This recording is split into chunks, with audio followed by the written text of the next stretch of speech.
Welcome back, everybody, for round 4 of the day 2 of the World Championships. I'm Bear Brian, joined by Theo McGath. Sam Tate, based off of the last Guess the Card. And, wow, I'll be honest, Sam, I feel like Jeremy Ray might be coming for my job after that last showcase match you guys just did. Well, what's your job? This. And he was here. Oh, okay. I see. As commentary, I thought you were talking about, like, within UVS, because he's the lead game designer. I had to ask his job title. Yes, he is a lead game designer. What's your job title with UVS? I am a organized play coordinator. That is what So. I don't think Jeremy would want to get demoted to class. Oh, my gosh. No demotions here, of course, as we are wonderful human beings, but we have more tournament to get through. So we're going to go over our caster picks once again, just to highlight some of the cards that we might be seeing across this tournament. And Tam did give us the option of swapping some cards out, and I was a little jealous of my co-commentator, Sam Tate, and how good his cards were performing. So I decided to join the bandwagon because I think these cards are good enough to win the entire game. I mean, we have Wide Awake, very good at answering cards like Field Without. We have Pass-Through Walls coming in super clutch, stopping cards like with Breaker Effects, Assets being able to cancel it, and of course, Kowenma's Task being the talk of the town, I feel like, this entire tournament. Wouldn't you agree, Sam? Yeah, I guess I would agree with everything you just said, point for point.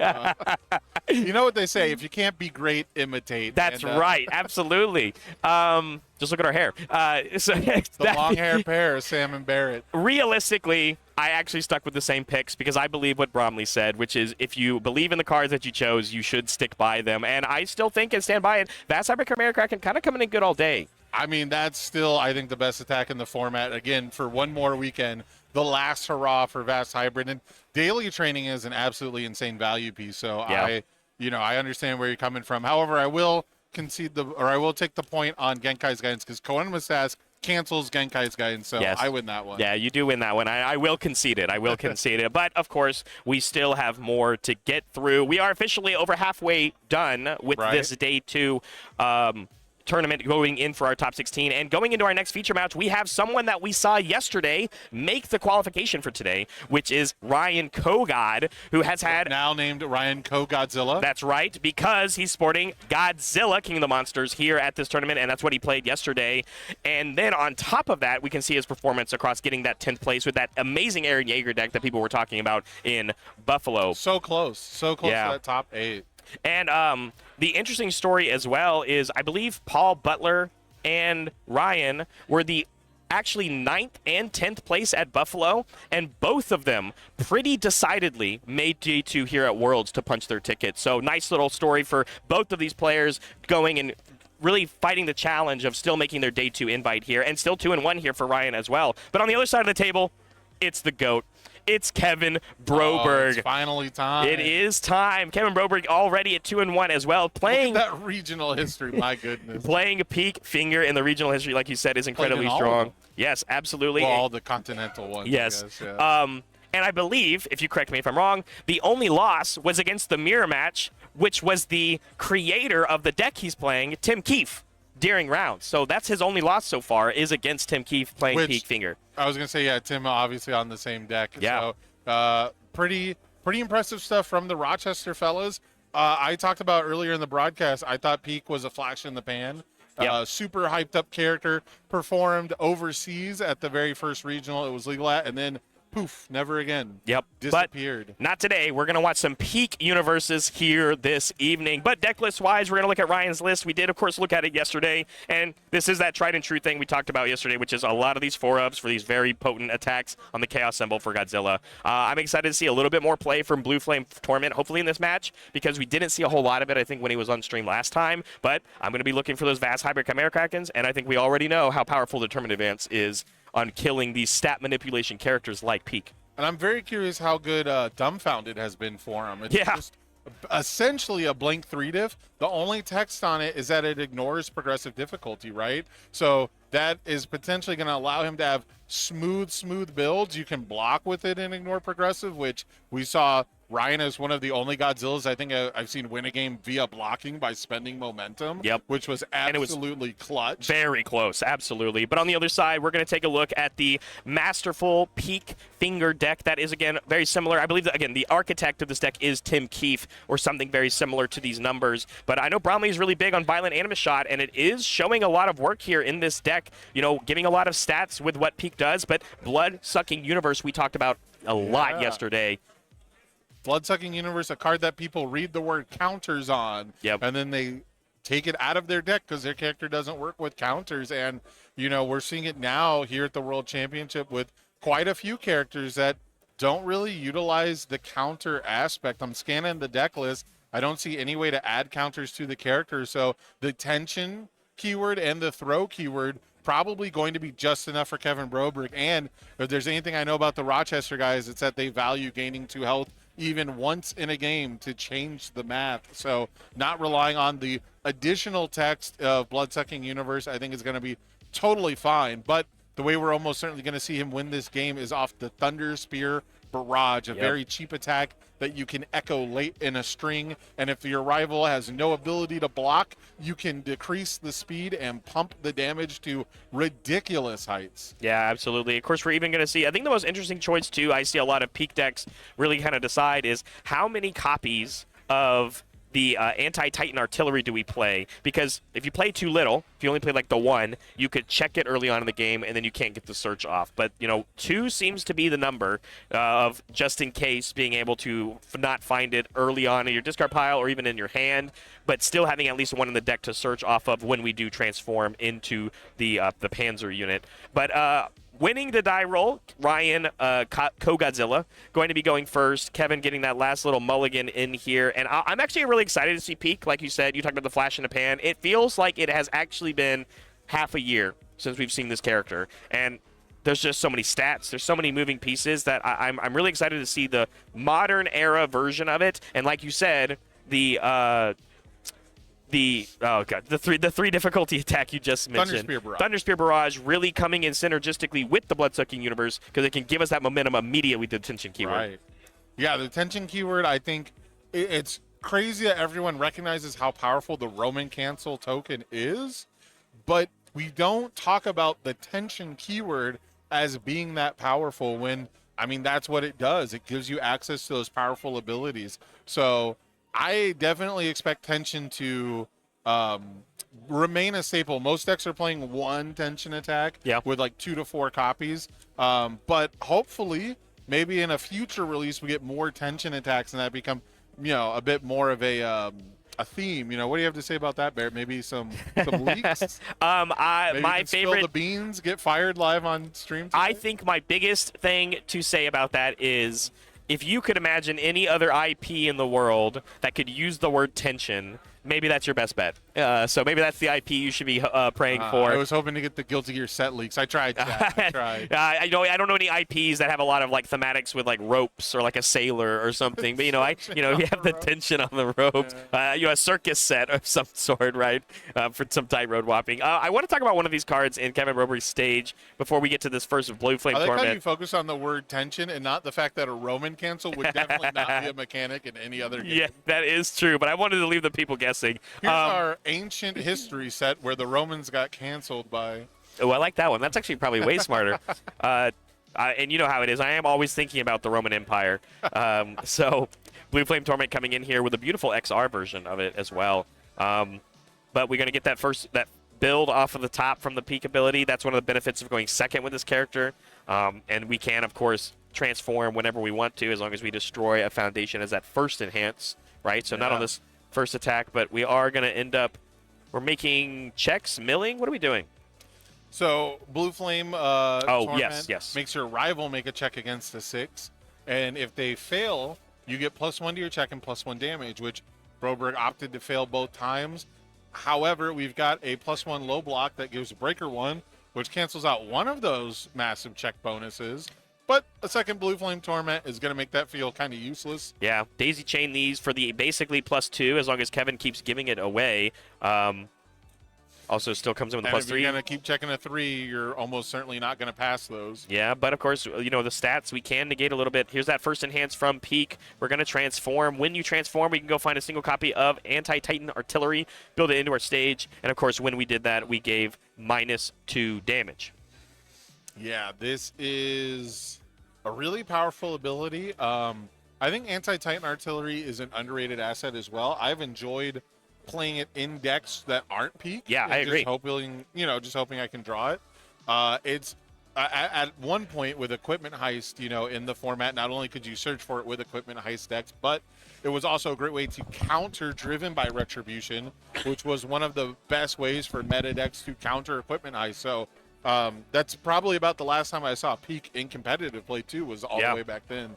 So this card has been kind of flying under the radar, but after your attack deals damage, commit one rival foundation or asset is incredibly strong, and like you were talking about earlier, it adds tension to the game because now every attack Pieck plays, you're gonna have to ask the question, can I afford to have something committed? Which, granted, for this Godzilla deck, the answer is probably yes, because look at our stage, it's blank. Yeah, actually blank. And the next 2 cards that are going to be coming down here for Ryan are 2 short-lived promotions and an inspiring song. Oh. So 2 of those are going to immediately be face down if we so choose to increase our hand size at the beginning of our next turn. But passing it back down to Kevin, double asset. I wanted to talk a little bit about Risky Gamble, and it's not because I think this card will necessarily have a very huge impact in this match, but I distinctly remember the last time talking about this card was with Kevin Broberg in the World Championship Finals last year when he was playing a single copy of this one in his Han Zoe 4 Eyes deck, because you can always get it down face down immediately, and it functions as this nice little deadlock enhance and having a nice way of extra card draw when your opponent is inherently just also playing card draw. Right, I mean, what deck is not drawing cards, right? What deck is not doing that? There's a new one, Totally Not Jealous. I love that card. Yes, yeah. When you draw, I draw. That's very, on very all? good effect. I believe so, yeah. Yeah, all symbol, all attuned. Yeah, it's definitely a 1/5 attune. So I'm a big fan of Totally Not Jealous. I like effects like that. I believe the spinner card, something Contempt. I can't remember now, but there's a 2/5 version that was also You're correct. There's a promo of it too. Yeah, it's a very cool card. I always like that one. But now another card I like is Blood Sucking Universe. Guess what Blood Sucking Universe is almost certainly going to do, Barrett? Create some tension. Create some tension and deal some damage. That's right.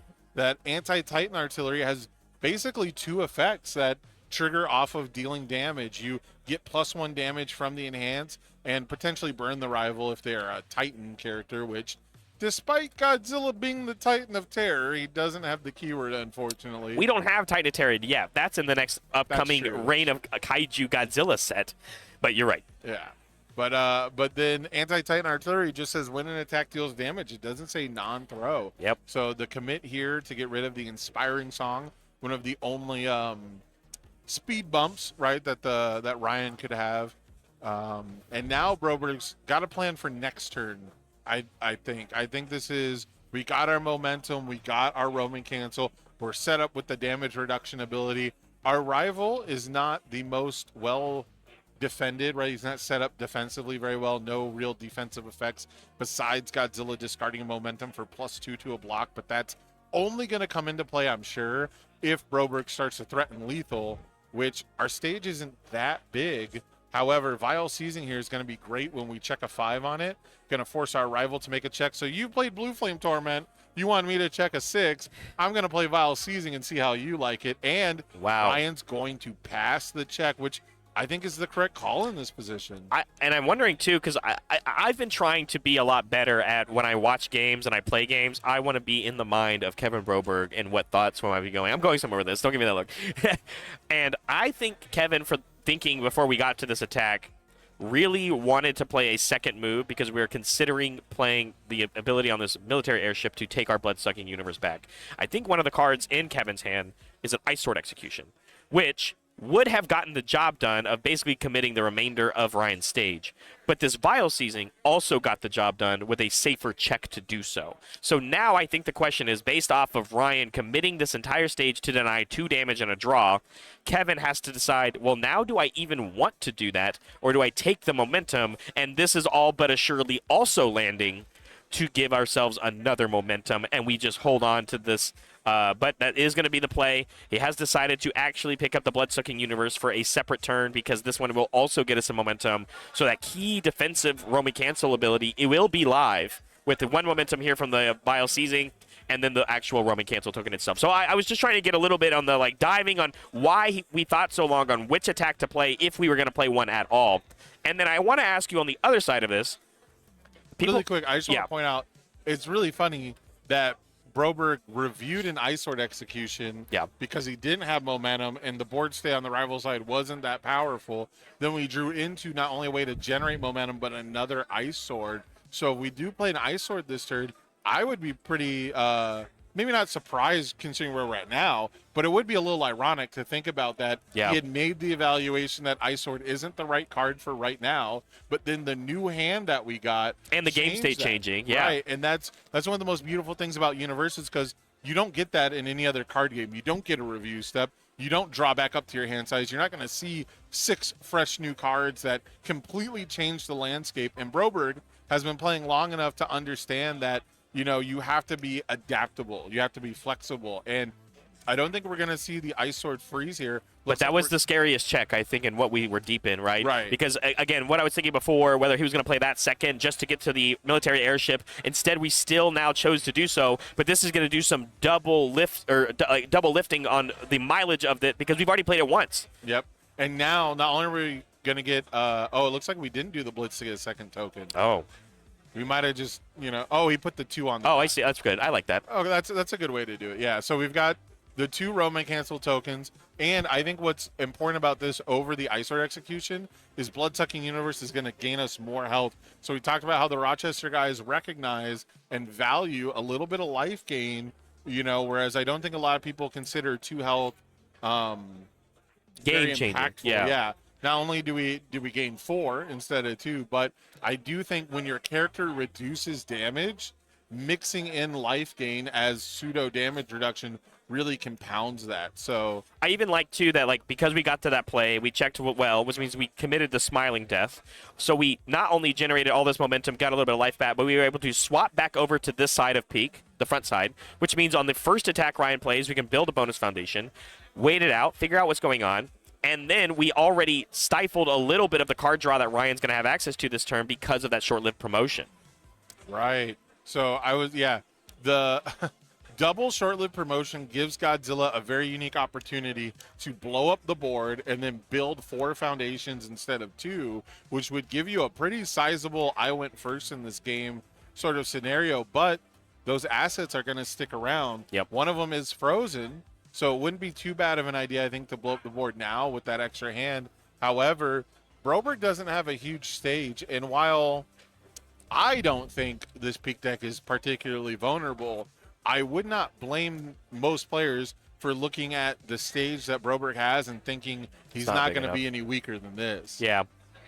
Yeah, it's a hard battle to fight, right? Because in a character that has sacrificed 1 foundation as a cost on both sides of the character, your stage can very quickly become taxed, but maybe that's the whole, the art of playing Pieck well, is being able to dance around the perfect amount of foundations versus extra. One of my favorite sayings in UniVersus is, you don't get bonus points for extra foundations that are ready at the end of the game when you win, right? It's a bad saying, but I think it's funny. I mean, it translates to a lot of things. But, at the end of the day, what I'm trying to say is that the perfect play on the amount of foundations you need while still accounting for the variance of checks in our game goes a long way, and it's especially harder when your character is using up your foundations as resources as well. Yeah, now we see the Smashing Stomp coming down. +2 to the check means we're only going to need to commit 1 foundation here. Smashing Stomp to check a Smashing Stomp. That's good luck in this game, despite it not being the number you want to check. That typically, in my experience, I'm a little superstitious, Barrett, but whenever I check a card to play a card, that's usually a very good thing in the long run. I'm only a little stitious. Yeah, so we'll see. You're normal stitious? Yeah, not superstitious. Yeah. Sorry. Sam is already sick of me. That's my superpower. I'm stitious. I'm stitious. But, that's just one of my favorite things, the true combo of checking a card to play a card. down to 12. We got Vast Hybrid coming in. When's the last time you saw a Vast Hybrid not played as the first attack of a turn? I think earlier today. Yeah. Sometimes you draw them. We probably drew it off the smashing stuff. That's what I kind of assumed. I love the Vast Hybrid in the middle of the turn because most players will assume you don't have it. Yeah. It is traditionally correct almost every time to do it first. Yeah. But yeah, I'm a big fan of the middle of the turn Vast Hybrid just because you do a little poking, you see where your opponent's at, and then you go for the kill. Now you can say, okay, commit and freeze. I guess our 0 diff that we're just going to destroy anyways, but we're going to get the minus damage here on the Panzer unit and transform once again. Yeah, and that was the frozen one, right? That's what we got committed to frozen. So that using that resource here to take a little bit less damage, and it's a resource you weren't going to have anyway. Doesn't feel too bad, but we're also going to hit with the -3 speed. Yep, and flip back over. So this is now a 1 high for 7, not very threatening. We saw that Blue Flame Torment as well. At any point, we could spin that momentum, flip it over, and we could give minus to even more checks. But there's the full block with that Eyesore that, isn't necessarily going to be a key to success based off of the stage of Ryan now, but it could have been a 10 damage move. And I don't think we're attacking again because we did not activate the Inspiring Song. Yep. How many cards will we build? Still has the 2 in hand. Of course, we drew that bonus with the short-lived, and then, of course, we drew the bonus with the Smashing Stomp, but passing Broberg back with 12, 4 foundations, and 1 asset ready because now the airship will become unfrozen, and we're going to lose that roaming cancel token also at the beginning of the combat phase. Yeah, a little interesting decision to not spend the Roman Cancel token. I think we ended up taking 9 damage from a move. Yeah. Maybe valuing that second momentum as we might see, but like you said, or like I said, we took like a total of 12 over the turn or something like that. Yeah. So, yeah, definitely surprised we didn't use the token, but at the same time, Walk the Dog exists. We had 1 momentum left. Walk the Dog plus 1 momentum in Godzilla represents exactly 12. So maybe that was something that Broberg wanted Godzilla to reach. overextend into the token. That is a play that I think players, it takes a long time to really finesse. It takes a long time to feel comfortable in your gameplay to where you can allow the opponent to hit you, in times where you could defend yourself for the express purpose of looking vulnerable. Yep. Which I think, the best players in our game are really good at. Blood-Sucking Universe, however, is going to get that tension token right back. We're going to have access to that play again, and we're almost certainly going to be gaining the 2 health here. Inspiring Song looks like for the minus check on Broberg's side.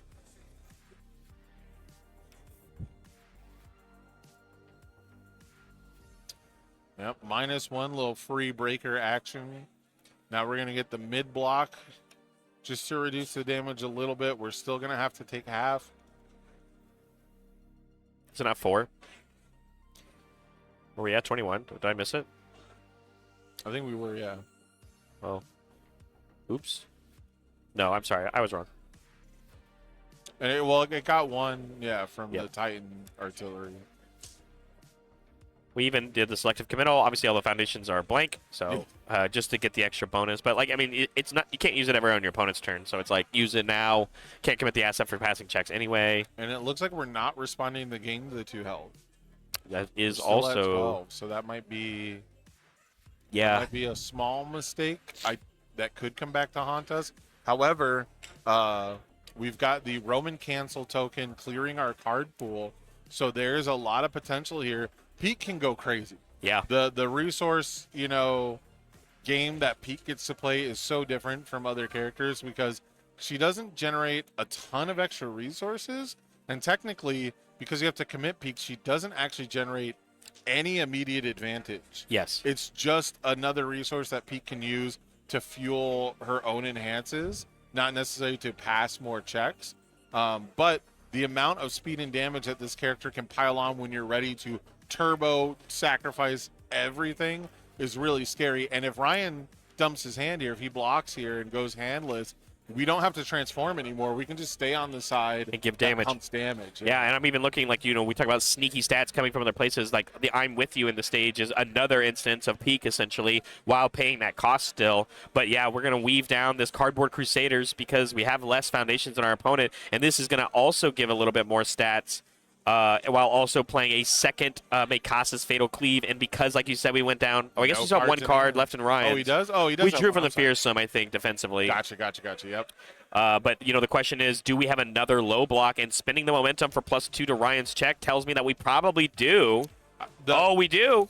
I was going to say the Godzilla deck, the one thing it does have is a lot of really good low block cards. Walk the Dog, Smashing Stomp.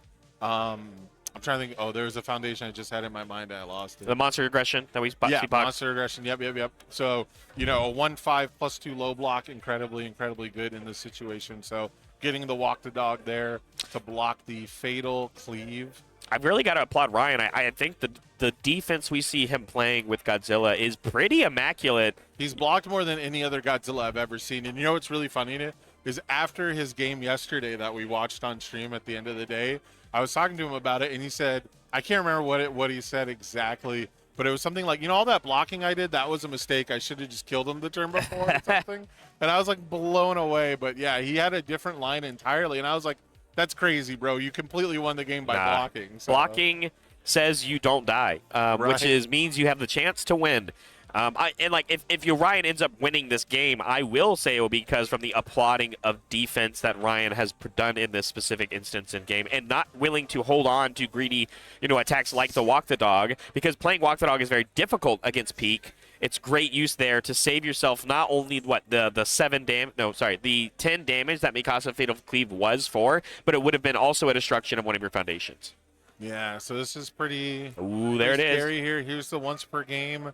I was just about to ask, does this even benefit Godzilla if we do it here? Yes, his stage was all blank, and pretty much all of Kevin's stage had relevant text. Even the face downs could potentially be things that do something when they enter the discard pile. And Kevin's going to keep all of his assets, and unlike last turn, the military airship is ready. So we could see a low difficulty attack like a Thunder Spear Barrage. And then build one down. Build one with Pieck. Then you can just maybe airship echo it, play another attack, airship it. No momentum, though, so no echo immediately available. But between Anti-Titan Artillery, Cardboard Crusaders, and military airship, you can do a ton of damage.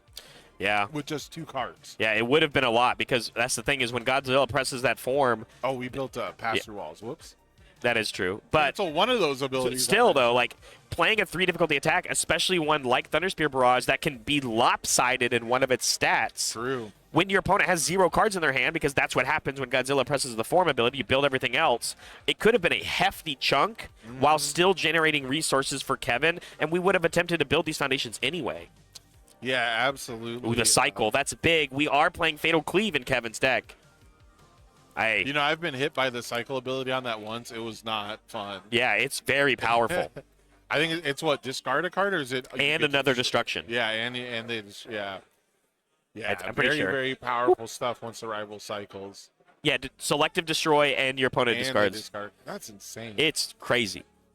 That card, honestly, I was playing that card so much during the backup era because, I think it was maybe not a mistake, but just something that got missed. But Mikasa's Fatal Cleave just says when it deals damage. Yes. Unlike almost every other AOT card that specifies having to deal damage to a character. So you can aim the Fatal Cleave at a backup and pretty much guarantee the damage trigger as long as the rival is not playing a lot of damage reduction. And so I love that card back then. I've never gotten to use the Cycle Blitz myself. Yeah. But seeing it here would be absolutely insane. I've seen a lot of people in the current format get hit by it, though, because the games are going a little bit wider, a little bit longer, because of Unyielding Destruction being gone. So a card like that, I think, already being pretty good stat-wise. We did see a 0-0 draw earlier where a Fatal Cleave might have done something. True. There was a lot of interaction in that board state, though, so who knows. We couldn't resolve a single flash attack for over an hour. This is officially Blue Flame Torment number 4 this game because we've cycled. Don't know if that means we'll see even more, but we could. That's one of my favorite things about our game is that you're only allowed to play 4 copies of a card, but because cycling exists, you can actually see a specific piece, even just by normal rules, multiple times. Yeah, and opting not to utilize the Cardboard Crusaders, I got to be honest, Barrett, I use the response on that card more than the defensive response more than I ever use the offensive response. I get it. You It know, makes sense. I want to steal my rival's first attack like all the time. My opponents are playing airship like all the time. But what this tells me is that Broberg doesn't feel threatened. He must have a pretty solid hand. He likes his board state. He's not afraid of the rival getting bonuses to their check. And there's no momentum on Godzilla's side, so he doesn't have to worry about the check hack ability either. Yeah, I am a little scared, though, because we have +4 currently going into Ryan's next check in combination of the Godzilla Enhance and then also the Blue Flame Torment double enhance ability, which means I think something like a Determined Advance could be coming up next, which means I wouldn't feel comfortable anymore. Because, again... That's crazy. Did you look at his hand? No. That's just the read to me when your Godzilla dumps as much check bonuses onto the first or the second move, because we need to play this 6-diff now, because it will just get harder and harder. And we immediately, we blitzed to get a momentum, and then immediately first enhance spent it to get +2 to our check again. So another threat coming down after this, almost certainly. And if, Kevin can't block this one, he's probably going to have to reduce the damage down to 6. Can't reduce it any further than that, and dropping to from 12 to 6 health would not feel good here at all. I do like, though, that Kevin has created a situation for him where his loss of consciousness is now committed, so destroying it to seal the pass-through walls to then gain access to any of his assets that he would like to use. It creates now at this point, the turn is only military airship. Because Cardwell Crusaders can only seal the first attack. Correct, yes. There it is. It is sealed, and it is for -2 damage and going to remain on that front side of Pieck. But it still hits for 7. Oh, I thought Pieck was +2 or -3 damage. That's the speed. Oh, interesting. +2 speed or minus... Wait. Well, because I thought the math...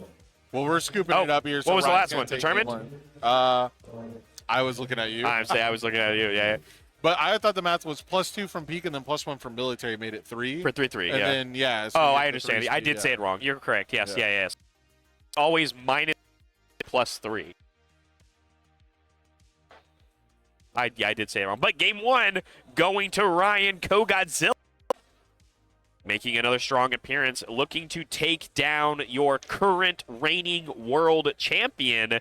With about 34 minutes remaining, if you're a Kevin Broberg fan out there, you're going to need to cheer for a reverse 2-0.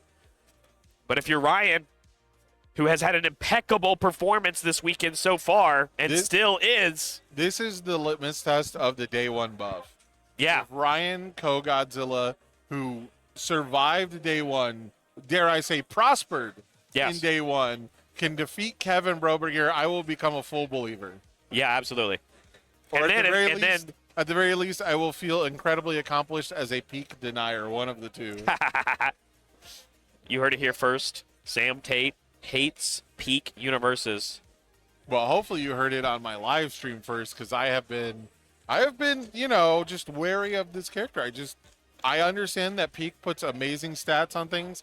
I understand the versatility of up and down, but the cost, Barrett. Literally at what cost? You are a 6-hander who does not generate enough additional resources and doesn't have, if Pieck had card draw on face maybe, and while the death symbol is an incredibly good symbol, especially for attuned cards, and the order symbol is no slouch, but I would consider the death symbol a little better on average, at least.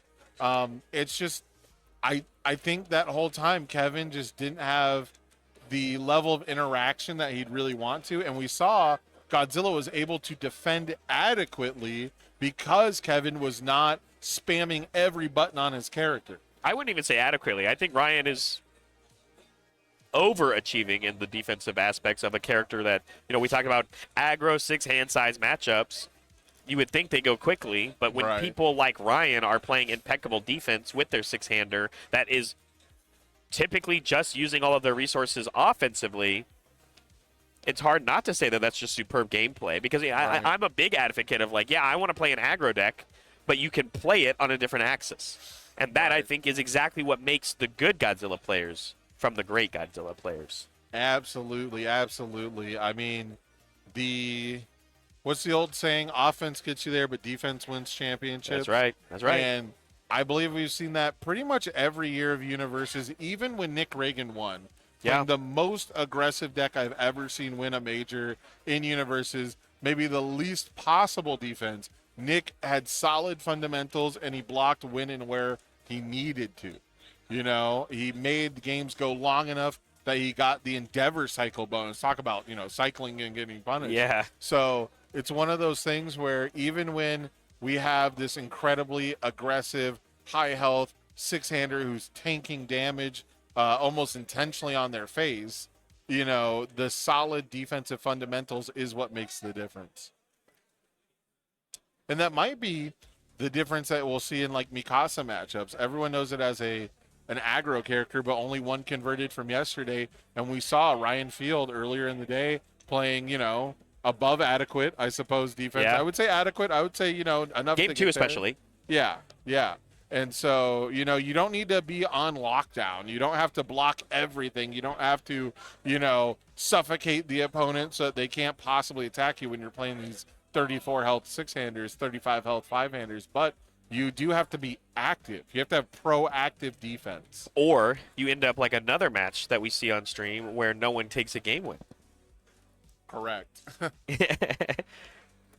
Anyway, we have game 2. Task in the stage. No, we I'm checked kidding, it. yeah. That's where he's putting his discard pile, which I actually don't mind. I don't hate it. Double asset. We saw these last game. Do a better job shuffling, Kevin. Just kidding. I'm just kidding. Don't get Kevin Roberts started on shuffling. No, I'm joking. Yeah, I know. Build 4 going first as Pieck here into game 2 of round 4 of the main event for day 2 in Dallas, Texas, our 2025 World Championship. And Ryan picking some great foundations to build. Finally Free, Short-Lived Promotion, Inspiring Song, Monster Aggression, Commit Them, Godzilla, Build 4 versus Build 4. 2 assets, 2 foundations to 4 foundations. Will Kevin play an attack? Who knows? If I was him, probably not. But even like a 3-diff or a 4-diff says build a foundation off the top. Violent Animus on a 4. Checks. Rewarded. Now, this is a card I like in any character that pumps speed. Yes. You can threaten to hit with this. Your rival's going to discard a random card. Yep. Absolutely insane pressure. Insane pressure you can put on most decks. Just from that, of course, as the anti-backup alternative mode. But we've also even seen the +1 breaker, right? Be a lot today, actually. Be a big deal. So, yeah, this is going to be a little tough. 7 speed, not unblockable. However, this poses the sort of question, right, where you can block Animus Shot and commit everything so you can't block anymore, or you can take the damage, which already is bad enough, but then lose a random card from your hand, which 10? very likely could prevent you from blocking anymore in the turn. And we're going to opt to block the devil we know than the devil we don't. Yeah, selectively blocks with the foundation we were probably reviewing anyway. Doesn't lose a random card, but had to use an Inspiring Song defensively to get that off. But it was the right call. No further attacks coming through and just building afterwards from Kevin. Yeah, very interesting stuff. Kevin this is what I'm talking about, though. Kevin not activating the Pieck abilities. Not sacking, not sacking the foundations, not getting that extra speed. If Pieck had put 3 speed onto this move, we would have had to sacrifice the transform, right, to get to the speed side. Yep. And then we would have had to sacrifice the second foundation to get the speed, and we would have dealt the damage, but with no follow-up, it wasn't worth it. But now Kevin's down to 2 cards in hand, and if we have to start sacrificing for minus damage to stay alive, are we in a winning position, or are we just losing on a later turn? Speaking of winning on a better position or losing on a later turn, City Rampage after a short-lived promotion being used again. So Ryan is a 7-hander on a 6. Checks. That's an 8. And here it is, Blue Flame Torment. We saw, again, 4 of these played across game 1, and here it is again as the first attack from Ryan. And this one is going to get sealed and locked into the card pool from that cardboard Crusaders. Yeah, super powerful defensive response. Big fan of that defensive response. Something we've definitely really wanted in the format, in my opinion. Yeah. We really wanted an ability that locks a card in the card pool, and now we're getting additional card pool stuffing with Runaway. Gonna lose 5 health. We're going to add the top card of the discard pile to the card pool. And now... And it won't deal, which also denies the momentum. And now the +2 to the check is a little less impressive. Oh, checks however, an 8. Checks an 8. However, he was born to do it. He was built for this. Wow. That's actually amazing. If it was me, could never. Committing nothing. Committing nothing at all. Yeah, and it looks like we're just going to be taking it straight to the face for 10 damage from Kevin, going down to 14. Another card draw for Ryan. Another +1 to the check for +3 total. Only 4 cards in the card pool. Any more attacks could easily come through. Not walk the dog, though. That one's a lot harder. Smashing Stomp number 2 on a 9. Oh, boy. Checks a 5/6. It's not as bad as it could be. No, it's true. And these face downs can easily be destroyed with this monster aggression. We will again carry over another plus to the check after this one, but that 3 check means we might have to start using our momentum here as Godzilla for the extra buff if we want to play another move. And there's the moment of normalcy, resetting the damage back down to 6, which is still a lot, putting Kevin down to 8. Yeah, not the most impressive normalcy in the world. However, these are the plays you have to make sometimes, Barrett. Kind of, I think, teasing that there is no block readily available for this runaway. Got the Dark Ward, canceling the response to draw a card. True. Heads up play, something I think a lot of players would have missed, but Kevin Broberg absolutely did not. However, we didn't spend that momentum, so I don't think there's another attack coming. I would agree with you. Yep, this is going to be on 7.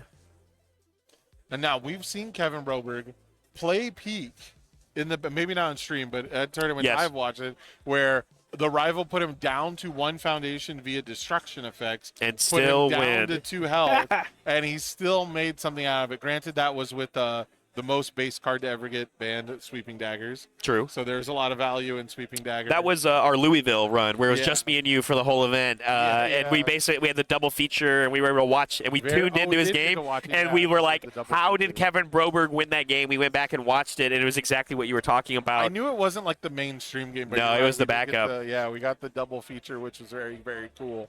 So yeah, we've seen some pretty crazy stuff from this character before. Now it's going to be up to Kevin to deal 34, though. And Ooh. Godzilla is committed, so this potentially not going to be that difficult. Oh, my goodness. That's huge. Absolutely huge, Barrett. I was just about to mention the number one thing we have to do, though, is answer the pass-through walls to make use of the military airship if we want to be able to generate something truly impressive here. And I think we're going to be able to do that. However, no momentum means we can't get the bonus damage. We can't get the freeze effect. So this isn't going to be an incredibly over-the-top punishing Ice Sword execution. However, it is going to enable the use of our assets, which could make the difference. Absolutely. If there's any turn where Kevin can actually pull it through here, this is probably it, right? We started the turn with 6 foundations. We immediately use that first enhance to transform, get that asset. We just haven't flipped it over yet, but it means later. Oh, wait. Oh, we chose not to transform. That's actually a heads-up play. We're just, like you said, keeping on the damage side, even though I thought you could only search if you transform. Well, I thought it was a first E to commit. No, wait, no. The The transform is a first E. correct. Okay. Yes, hold on. I'll pull it up. Hold on. Okay, This character has like 4 abilities. yeah, so because we didn't transform, we shouldn't have that asset, You may transform. which we chose not to because we then wanted to use the commit ability. Right. But we only get the Started asset. on the other side. And No. we transformed to this side. Then how did we give it 2 damage? 'Cause that's a first E.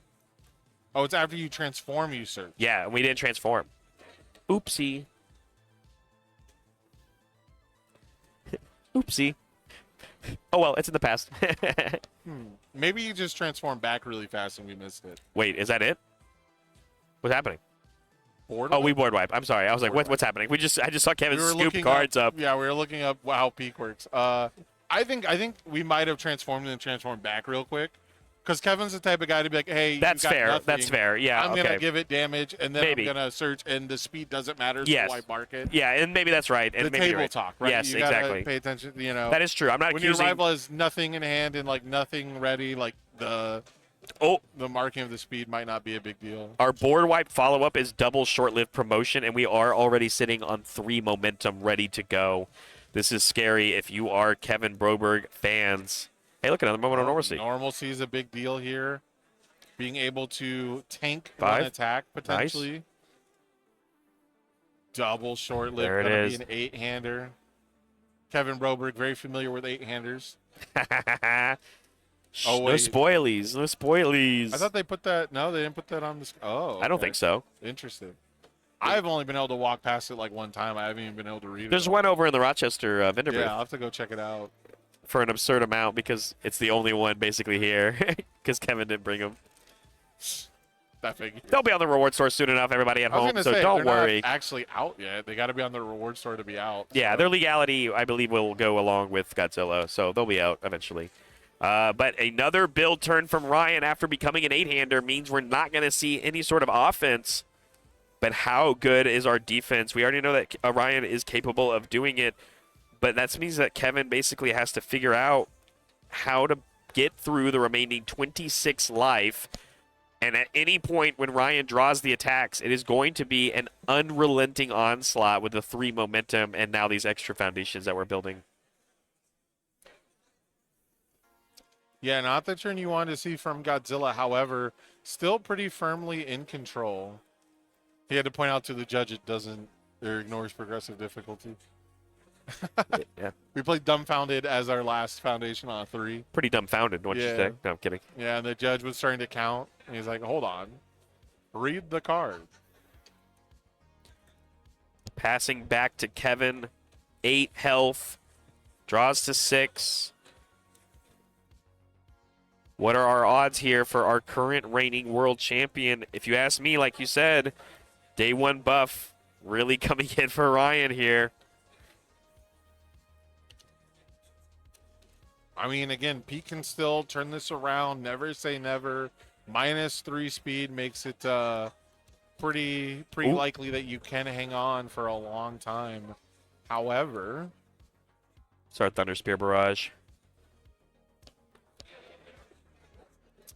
opening with the Thunder Spear, not a typical play, but it does happen more often when you have airship because you can echo this. You can play it on 3, echo it on 3. Then you play a follow-up move, you can airship it back to your hand, and then you can play Thunder Spear Barrage again later on a 4, on a 5, on a 6, and it's much better later in the string too. So using the echo earlier with no progressive and then playing it a single time later probably is the game plan if we're trying to win the game here.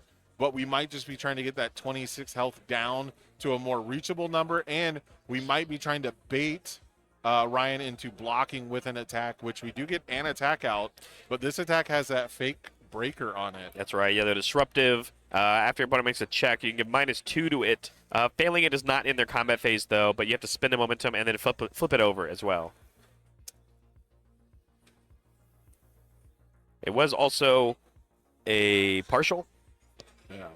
Just to get it in the board, or get it in the card pool, sorry, for the disruption.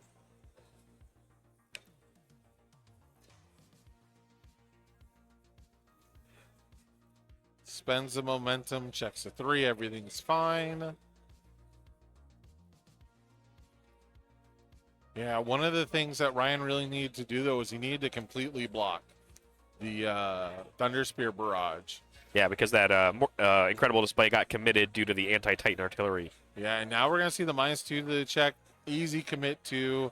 I don't think Broberg was super worried about that, especially since one of those is a foundation that we would love to destroy to seal one of our rivals' foundations. And it looks like we're going to hit the Inspiring Song, so no longer able to -1 the check. That could have been an angle that we were shooting for, right, with the Blue Flame Torment and the card pool. We could have stacked Inspiring Song with that and force out a 0 check. However, I think it was a smart call, right, because you expect your rival to check a 5, so playing the 3-speed move into a check hack would not have been super threatening. But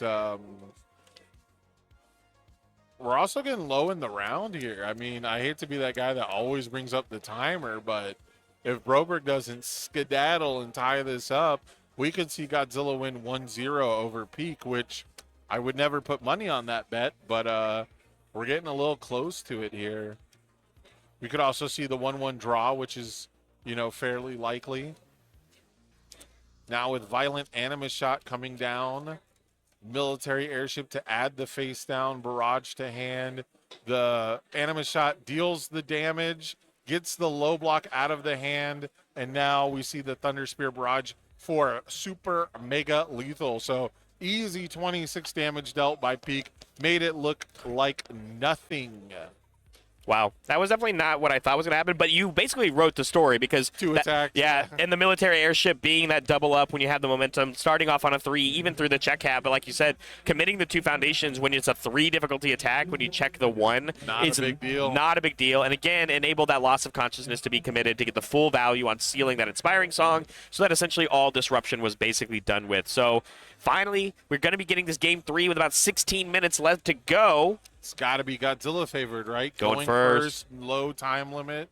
We saw Ryan win the first game in about 20 minutes, but it took Kevin a little bit longer than that to even it up. So this is a little Zilla favored. And what's really interesting is we saw him discard the Walk the Dog before that, which means when we did our short-lived promotion turn, we had Blue Flame Torment and Walk the Dog in hand, but no additional card draw. So I'm a little surprised Ryan didn't kind of go for it. Yeah. But Kevin didn't have enough committed resources to make the Walk the Dog work, and he didn't necessarily have to block the Blue Flame Torment because of Moment of Normalcy and Pieck. So Pieck could commit a foundation, put it to printed, and then honestly, you probably wouldn't make the choice, but you could just destroy the committed foundation to make Blue Flame deal basically no damage, and then the Walk the Dog is still unplayable. So just really unfortunate kind of timing on those draws from Ryan, but that is the weakness of Walk the Dog. Yeah, and that's how a lot of people are playing around it, right? I think even back when Yu Yu Hakusho Dark Tournament came out, and people were like, oh my goodness, Walk the Dog is everywhere. I'm playing against, these Toga 3s, playing the attack. I'm committing so many foundations. How do you answer it? Well, just blow up your foundations so that it's actually still an 8 diff. As long as you're getting enough mileage from the destruction effect, hopefully it's worth not dying to a Walk the Dog. Absolutely. A little bit of shuffling action here. I'm always amazed watching other people shuffle because I'm so bad at it. I'm terrible at it. I got tiny hands. Yeah, I got big hands. I always feel like my hands are too big. Yeah, it's always amazing to me to watch people shuffle so effortlessly and not dropping cards everywhere. Yeah. I feel like I drop half my deck at least once per shuffle, and I basically have to restart, because of all the cards. So you're doing just fine right now. Yeah. Is it the sleeves, you think? No, I mean... Oh, never mind. Okay, I said that and you dropped them. All right. Yeah, no, it's just I never really learned how to shuffle. I didn't either. Don't worry. I just kind of started watching people do it and started doing it. But I'm sure if I saw a technique and actually practiced it, it would work. But build 3, one of which being that dump fountain, which of course doesn't really have any card text, but an attempt here, a 2 diff on a 4, checks a 3 on a 3. So build 4 on the side for Kevin, but here comes the short-lived promotion with no review. No, there will be the review of a Walk the Dog. As you can see Kevin nodding, going like, yeah, you can't play that one against me. I will never let you. Turn. Yeah. And so drawing up, becoming a 7-hander, but throwing an attack away, so we'll have to see what comes next. Yeah, Broberg winning the moral victory over Walk the Dog. That's true. Sometimes you've won a game when you see a rival review. I don't know if that's the case here, but... Oh. Uh-oh. Speaking of, you've won the game. Determined advance on a 6, checks a 3. I think it's a little interesting here not to commit the Zilla, which means I think we're going to try and play another attack. I think you're correct. +2 to the check, play a 5 diff, pretty safe because you can commit Zilla anyways. Yeah, I think it'd be like a vast hybrid to at least attempt to get some board discrepancy back. And this is very different from the Ryan that we saw yesterday, 7, who was almost always using the EX to force the damage through, and Kevin's going to fail a block and take 9, going down to 20 health. +2 to the check. We see a vast hybrid in hand. I have to assume it's coming down. 6, now 5. Which foundation are you freezing? Dark Ward, Irwin Smith, or Botan's coaching? I think Ambition. Ambition of Irwin Smith? Yeah, I think that one is just incredibly good. It's also unique, right? So when in doubt, oh, never mind. When in doubt, always hit the unique one, but... I'm hitting the Dark Ward. We saw it cancel a card draw from the Smashing Stomp earlier. It cancels Blue Flame Torment's response. And I think there's one other one I'm forgetting. I can't remember. I think there's one other like breaker move type thing that it would hit. So Dark Ward going to get destroyed. Got no use for a Frozen Foundation here. Irwin Smith with the once per turn draw after you sack a Foundation. You get to draw a card. And now we got the Pieck coming out. We better transform. I'm just saying. Yeah, this is definitely one of those times where... But we did draw a card, like you said, from the Ambition. We have now our Titan Artillery. It is a weird thing, you know, the more I'm thinking about where it's not part of the ability that you're playing. It's part of, like, Wind a transform, choice, yeah. you choose to do, but...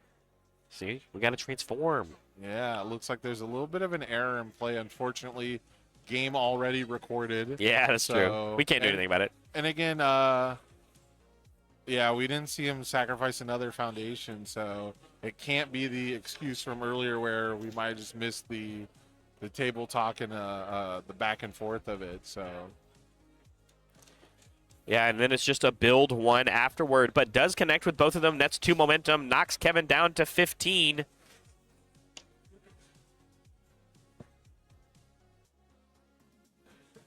Passes back only 2 Foundations, the 2 assets for Kevin. 3 cards in hand, 4 cards in hand for Ryan. Yeah, we only played 3, but we were a 7-hander, 4 cards. yeah. And they must just be more gas because we just couldn't play them. I don't know what you do here if you're Kevin, to be honest. I think our resources are so low. Even if you overbuild compensation, then how many attacks do you have to deal with and block for? You don't have those cards in your hand. Greater Goal helps when it comes to more damage reduction. This is just every Pieck game I've seen. That's fair. Sacrifice your whole stage, barely stay alive, you know, hinder the opponent just enough, build back out, do very little. But eventually, you get to a point where off 3 Foundations, you deal 26. Yeah. So, you know, it's working out. I believe Kevin's record is, what, 2-1? Yeah, both of these players are 2-1 going into here. So neither of these players being out of the tournament after this result, no matter what it is. But that cutoff's going to be real tough. It is, I know. Based off of the math currently going on, not every X and 2 will make it. And it's actually like something closer to about, I think, 3 to 5 won't. It's going to be tight. I'm thinking with a lot of the draws that we saw, players that went out, XO2 is going to be the bubble, which I believe is 14 points, and X2 is 12. So I think the bubble is going to be 13 or 14 if I had to guess. Yeah, double City Rampage coming in here, though. So on a 5, 6, 7, 3, 4, 5, 6, 7. Too easy. Checks incredibly well on those City Rampages. Inspiring song in stage 2. Yeah. We are not failing checks this turn. Exactly. Gonna choose a commit and freeze first. Correct sequencing there. Greater Gold, good option, I think, because amazing option. I think if we're going to pick anything to survive for Kevin, it was the damage reduction, and now a lot of it is off the table. Yeah, we might have overbuilt because we believed that the Greater Goal would be our primary source of defense here, and man, double City Rampage is not where you want to be looking at on defense, and you can see the expression on Kevin's face. Very, very, very muted. Very much not trying to give a tell. Checks a 3. Another disastrous moment here for Kevin. Has to commit 5 Foundations just to pass the check. Yeah, not wanting to go down to 4 health. Believing that is a little too far. You gotta leave yourself some wiggle room to partial block, right? And going down to 4 health means you basically can't partial anything that Godzilla plays unless you also heavily reduce the damage. And when you're pressing every button that way, it can't feel good. My question is, at what point do you activate the other mode on Ambition of Irwin Smith and commit one of these inspiring songs? We even have the option to seal the other one with the loss of conscious. But, I mean, let's be real, Sam. We currently have +6 to our check, and it's just because of the attack alone and the double City Rampage. We don't have to use Godzilla. We don't even have to use Inspiring Song. And there's one happening anyway. This might be -2. This might be minus. He ripped 3 6s off the top. My goodness. +7. Runaway is a good one. Runaway. Oh, and then we check a 3. It fails even after the loss of life, and then it dies immediately. Game 3 and the match going to Ryan Godzilla, really taking it on after his amazing performance yesterday in day 1, and now progressing to 3-1. I mean, that was super exciting game 1. We had a very good chess match in game 2 with Pieck basically with a huge comeback victory, you know, from low health, low foundation count, being able to deal 26 off of 2 cards, being able to recycle it with that military airship. Very, very cool stuff. And again, you can kind of see it on Broberg's face towards the end of it there. We just weren't checking well, you know, and we couldn't afford to just keep destroying our entire stage over and over and over and over again. And Ryan with the double city rampage, giving just enough stats to put the cherry on top for that match. And I'm a believer, Barrett. The day 1 buff is a real. He overcame Kevin Broberg. It's hard not to believe in it, and I 100% agree with you. But we did see Kevin have an amazing game too, right? I mean, 3 foundations, played the 3 difficulty attacks, military airship and back after the echoed copy. We know that he's having success, obviously now progressing 2-2 into the tournament. And again, he's not out of it. But yes, at the end of the day, Ryan Kogod playing Godzilla, and based off of the tournament breakdown that we have currently for day 2 at this event, it makes a lot of sense on why it's the most represented character in the event and why he's also having success. He's not the only Godzilla out there having this sort of success. I would not be surprised if at least 3 Godzillas make it into our top 16 for tomorrow. Yeah, I'm not sure what the standings are like overall for all the players, but I would not be surprised if the Godzillas are doing better than the Mikasas, because I don't think Godzilla was actually that high on people's radars. I agree. But everyone was teching for Mikasa, and to that extent, Barrett, how do you even tech for Godzilla? I mean, to me, the answer is right next to it, the Rodans of the world. But we've already seen on stream Rodan's maybe kind of struggling right now, even with all these stats kind of going in. Midoriya's struggle on stream. Exactly. So, you know, I right now, the king of the monsters really is the king of this tournament. And we've seen a lot of these other characters from the pie chart not necessarily having success. We saw Pumat already lose. We've now seen Pieck already lose, right? So I'm not 100% sure on where this is going to shake up. But right now, the king of monsters is currently the king of the day in my eyes. That being said, you said standings and where they are looking at. How about we show the players where we're at the end of round 4 with some players to watch currently a higher on. And hey, look at that. 3 Godzillas already in the top half of representation. That if we cut right now, 3 of them would make it into top 16, right? But of course, we have 2 more rounds to go. And we've got Travis Sanjman in second place with Mark Tyner well above the other Mark Tyners. And Midoriya's doing all right. We see Midoriya bounce back a bit here. Aiden W. That's right.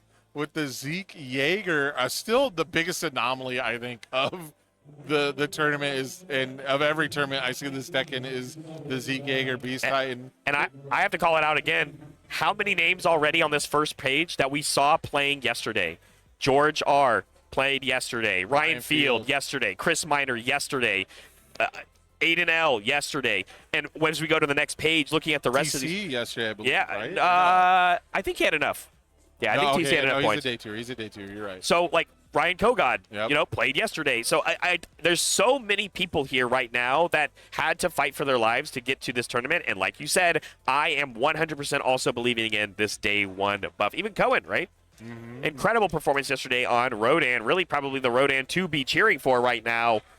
Like you said, probably that tiebreaker number going to end up being that 4-1-1 on those points, that 13-point number that you were kind of talking about. So this is probably where we're going. But we want to look at maybe this last page as well for the last 10 players. These are the players who have the most outside shot. Yes, yeah. And they've got to win out. And not only that, they might still not make it. Of course, we've already seen a couple of these. We saw Calvin Harrigal earlier. Kevin Broberg we just saw on stream. Yeah, I don't think Levi's going to let 17th place into day 3, unfortunately. Absolutely not. I can tell you right now, don't got enough price support for those guys. Those chromes are exclusive, so not on that watch. Okay, so next up, we've got, of course, here at Worlds, the Godzilla Reign of Kaiju Super pre-release happening right now. You can type Kaiju pre-release in chat to get some information on how you can attend your Godzilla pre-releases next Friday, as the pre-release date being the 6th of March and the official release being on the 13th of March. And with that, We'll go ahead and open a pack, rip. and I then think we we'll. can do two this round. Oh, well, we can do two this round. Yeah, absolutely. Here's our picks once again. I'm really cheering for Sam here. I really want to open one of these cards for him because he is the only one really not eating good on some of these representations. So I'm going to open this one here on the over-the-camera screen. Unyielding Force, I actually really like this card. Air Force Engage. And you had an amazing conversation with Jeremy talking about the set and insight as well with the Super Showcase. So everyone who didn't tune into that and is tuning in just now, I do recommend during the lunch break that we had, you should go back and watch that footage. And Barrett is sucking up because Jeremy Ray does outrank him. That is true. Gaigan, I'm a big fan of character-wise, and the rare or higher in the pack is Soaring in the Skies, which is great. Great repeatable speed pump for any air deck, essentially, because, hey, it just gives it for free. I love this card because my, current obsession is Hang 10. And I like, you get to play Hang 10 with Falco's Jaw Titan attacks, and you get to play it with we'll do one more, Brian. A Promise Toast as, like, the ways to activate it. Oh, yeah. And then after that, what the deck really wants is free speed pumps to ready all your other foundations. So I'm the reprint can't escape me. I'm still going to be using my old ones because they're foils. I like 13. I think that's a cool character. Oh, that's true. Hey, if you were guessing the card, everybody, we did have this one earlier. The hardest card to guess, absolutely. So maybe the one where it's actually two cards. That's true. That's true. Silk Cocoon. Violante arrives. King Ghidorah, which is Jeremy Ray's favorite character in the set, and our rare or higher is Beam Combo. That's a cool one. I like this card a lot. Yeah, if an attack has been blocked this turn with a blitz timing, this one gets 3 damage, and it's a 4 difficulty attack with 5 speed based on it. It could just be a follow-up 5 mid for 7, which is very, very powerful and has Breaker on it. To Counter Strike. Remember the Counter card Punch? No. Do you remember the MHA card? It was misprinted or it was misspelled. Oh, it yes. was Counter Strike.